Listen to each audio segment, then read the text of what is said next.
Okay. Doc, can you describe your practice and what you do typically to treat cartilage defects? Yeah, usually I treat people that have had failed cartilage procedures from other people. Yeah. There's a procedure you probably know about called microfracture. Yes. And I usually see people who have failed that microfracture, maybe 1 year, 2 years out. They're having a lot of pain.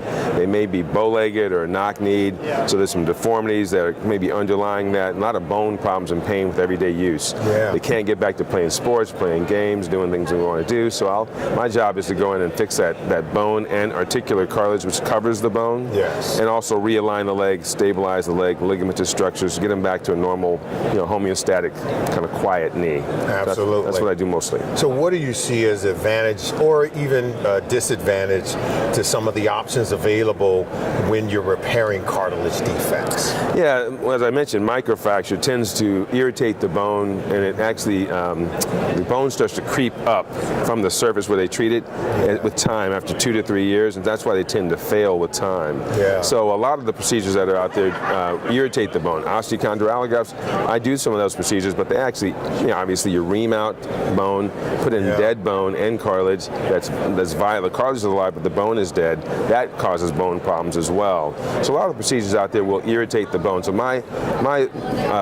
most impressive part of MACI is that it doesn't irritate the bone. It just it lays on the top of the bone, creates the cartilage, regenerates the cartilage, and doesn't irritate the bone. So that's why it's different. So with that said, what are some of the advantages to autologous treatments? Yeah, well, autologous is obviously the person's own tissue, own cells. Sure. Their cells are going to like their own body. There's no immunologic rejection. The body doesn't reject that tissue. It's their tissue. And so it hopefully would regenerate something that's more like normal hyaline or normal articular cartilage, something like the adjacent cartilage that's intact around their knee. Yeah. So that's one of the biggest benefits of autologous cells. Autologous cells are, hopefully going to regenerate the matrix, the lining, the architecture around the cells as well. And so that's a lot better than fibrocartilage, which forms when you do microfracture, where it's a scar that forms versus a normal spongy-like articular cartilage is what we want to happen. Yeah. So what makes MACI an attractive alternative for treatment to cartilage defect? Yeah, so MACI takes the person's own cells, once again, autologous tissue. Their cells are placed onto a carrier. The carrier then stays there for just 4 weeks, just enough time for those cells to adhere to the bone and start to heal. It doesn't require any suturing. It's a small incision, and really it's a quick procedure for the patient and the physician. So that's why it's a very nice option for the physicians and patients to treat articular cartilage defects. How would you say MACI is better than, say, the first or second generation ACI procedure? Yeah, I lived through all that. I started doing ACI back in, actually I was doing it in Boston in 1996, but then I started doing it when I moved to Tulane and started working down in New Orleans in 1998. Yeah. And at that time we had to suture it in place. We had to take the person's own periosteum, their own bone lining, create the patch, sew that in place, then put the cells in. Yeah. We then went to the next stage where we used replacements for the periosteums. That took some of the time out of the procedure. Yeah. But we still put cells on that patch and had to do all that ourselves. Now the patch comes in, the carrier comes in with the cells already in place, they're ready to go, they're already growing. We put that in place, so it's a much quicker, much simpler procedure. We don't use the sutures anymore, we just glue it down with what's called fibrin glue, and that's it. Isn't that something? Yeah, so it's pretty good. It's come a long way. Yeah, it's come a long way. Much easier for me. Yeah, so that's absolutely. Good. What type of patients benefit the most from MACI treatment? Well-contained lesions that are greater than 2 centimeters squared are typically where we want to use MACI procedures. You want a knee that's relatively well aligned compared to the opposite knee, so you wouldn't want to put it into a very bow-legged or knock-knee deformity without addressing that at the same time or in a staged fashion. You want good ligamentous structures. You want a stable knee. You don't want a full-blown arthritic knee where there's lots of inflammation and irritation of the joint. You want a fairly quiet knee. Maybe it's been irritated some from that one focal or 2 focal defects, but you don't want a diffuse osteoarthritic knee to be treated with MACI. What are the expectations when it comes to returning to full function using the MACI treatment? Yeah, that's a great question. We tell people they can get back to, at first, medium demand levels of activity, which means, biking, hiking, elliptical trainers. But if it's a focal defect and it hasn't been long-standing disease, we can expect with MACI for these people to get back to higher level function as well.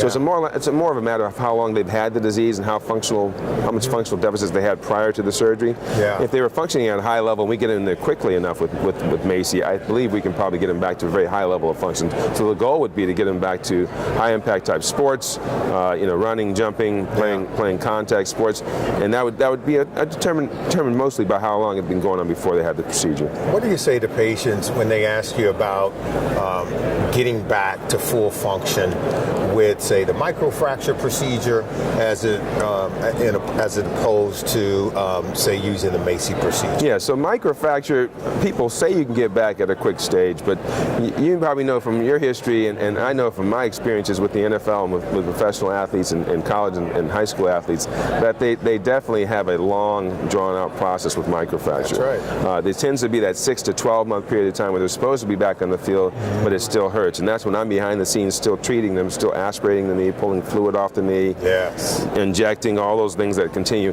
And then that usually settles down if they've done well with microfracture about 12 months out, but then it starts to creep back in, unfortunately, 2 years later. So it's kind of like a 1-year window where they can do okay. Yeah.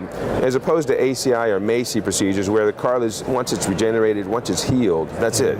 It's a solid sponge that's going to do the function of normal articular cartilage, and the results will last. The longevity will be there after 2 years. So the first 6 to 9 months, you're protecting it, but after that, you don't have to worry about it anymore. They get back out there at that 9 to 12 month time point, and then they're on their way, and it gets better and better with time. With that said, what are some of the implications of an untreated cartilage injury? That's a great question. Articular cartilage is that sponge, that nice hard white surface, that grizzle on the end of a chicken bone. Yes, sir. That stuff is important. If you don't have that, the bone is exposed on a repeated level to high impact type loads, and that sponge is not protecting it. The bone becomes irritated, the joint lining is worn out, the meniscus, which is a pad that lays on the other bone, the tibial surface, the lower bone, starts to get roughed up and torn up, and then they start to have continued arthritic disease and effusions in the knee. With those effusions, the rest of the joint starts to get damaged, and then with time it just becomes an arthritic knee, and the long-term implications are that you'll go to joint replacement type surgeries, and functional levels will certainly decrease. Limited walking, limited high impact type loads, that's the typical long-term scenario. What is the long-term hope for this MACI product when you talk about knee, the total degeneration that could take place, or even the failure of other options? How do you see MACI maybe fitting in to the long-term care? Yeah, I think it is the best option in my mind to treat any one of a number of different type of pathologies. So the knee can be, once again, an acute injury where a person hurts their knee and they have a defect, and we treat that immediately, so it can work in that situation. It can work in a situation where a person slowly has a damaged knee and develops with time, and we go in after 2 to 5 years of symptoms, for example. It can also work once they've had a failure of a microfracture, a failure of an osteochondral allograft. I did a case just this week where a person had an osteochondral allograft placed, the cartilage was still intact, but the bone hadn't healed, the person still hurt. So I had to take all those grafts out, take their own bone and bone graft that defect, and I put the MACI over the top of that, and it works in even those salvage type procedures as well. So it's really a very utilitarian type procedure where you can use it for different types of pathology. Very versatile. It's versatile, you're right. Yeah. I think that does it. That gets us there. Okay. Wonderful job, man. Thanks, man. Thank you. You're TV friendly. Okay.